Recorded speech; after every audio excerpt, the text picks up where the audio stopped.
What's up, guys? This is episode 22 of Talking Myself. 50,000 subscribers. Hey, people are commenting, oh, this channel is so dead, but not really, because I've gained over 6,000 subscribers in the last 28 days, but those are just from YouTube Shorts, and 50,000 subscribers is a milestone, and it's pretty cool, but my channel still doesn't get a whole lot of views in the real videos. Anyway, that's just a little celebration, mention that, and this week, as every week, I talk about the community posts. I ask questions to the audience, and I go over them here. Are you older than the iPod is a question I asked this week, and 30% of people are that responded. So I guess most people that respond to polls on YouTube are quite young, at least in terms of born after 2001 and in between 2007, because the day before that, I asked, are you older than the iPhone? And 75% of people said yes. So 70% of people aren't older than the iPod, but 75% of people are older than the iPhone. These are polls asked on different days. More controversial things, so controversial, is Dr. Pepper the best pop? I think yes. 69% of people, so a nice amount of people disagree with me. They say no. But 31% of people said yes, it is the best pop. So really, that is quite a big percentage of people that think it's the best, if you think about it, because there's a lot of pops out there, and if a third of people say it's the best, that's pretty good. At least of the responses here, obviously, it's nowhere near as big as Coke. Not the snorty kind, the drinky kind. It's Coke versus Pepsi. That's a thing that I asked. Not gonna lie, Pepsi is better. That's what I put in parentheses after that, and I think Pepsi is better, but they're both good, just Pepsi is better. 63% of people said Coke is better. 37% of people said Pepsi. Obviously, more people would say Coke because it's a bigger company, I think, and people are obsessed with Coke. The drinky kind. Do you own AirPods? If so, have you ever lost any? I have lost some. I don't know where they went. Wow, I lost something and didn't know where it went? That's the definition of losing something. I have absolutely no idea. You know, sometimes when you lose something, you have an idea of where it might be, even though you don't know where it is. I have no idea. In fact, I don't even remember losing them. I know that they're lost.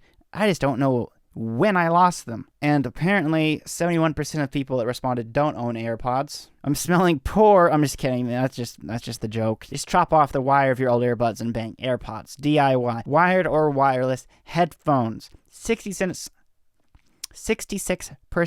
say wireless. 31% say wired. It's hard to ask in a poll, desktop wired versus mobile wireless or whatever, but for me, wireless headphones everywhere except my desk, but wired headphones are better no matter what, because you're going to buy better headphones for less money, because you don't have to worry about all that garbled wireless stuff. And I would never buy wireless headphones for my desktop, not just because I'd have to worry about batteries and stuff dying. It's just that the headphones will always work. I can replace the ear cups, which I already have done with these headphones I have. I forgot to wear my headphones in this episode, I guess. I'm a little bit brain dead today, I think. Wired or wireless headphones, most people, of course, wish to have wireless headphones. And, you know, no one walks around with a wire anymore. What's the smallest SD card you own? Apparently, most people own less than 16 gigabytes. I think I mentioned this in the last podcast, but 138 people commented, which is a lot for these polls. And a lot of people seem to own some very teeny SD cards. Let's move on to the Mac tip of the week. Numi.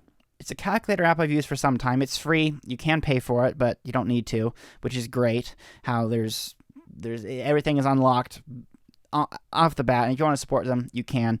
And it's neat because you type, you know, it's text and there's lines, so you can have a bunch of different calculations lined up. It's for simple stuff, and you can do things like today plus 10 days. You write the word today and then plus 10 days, and it'll tell you the date in 10 days. Just stuff like that. It's so useful if you want to. When is the day in 10 days? I'm trying to theure out something you're planning, and you do like today minus 10 days, minus 20 days, plus 1 month, whatever. Very useful. And there's a whole list of things it does, and it's free, and it's something I would recommend for your Mac. It's a Mac app. And every single week I talk about something that I have used a lot or helped me a lot this week, and it's Mod Podge. That's some glue stuff. It's sealer as well, and I used it in this week's video to seal the iPod that I made, and I've been using it like crazy just to get a feel for how it works, and because I have plans for using it on different projects Not going to reveal what they are, but it's a glue, a sealer, and people apparently that use it are like obsessed with it. Apparently there's a cult following of it. I guess it's the WD-40 of glue because it does everything. That's this week's episode. Again, a short episode, but trying to make it short and sweet rather than garbling on about nonsense for several hours. See you guys next week for another episode.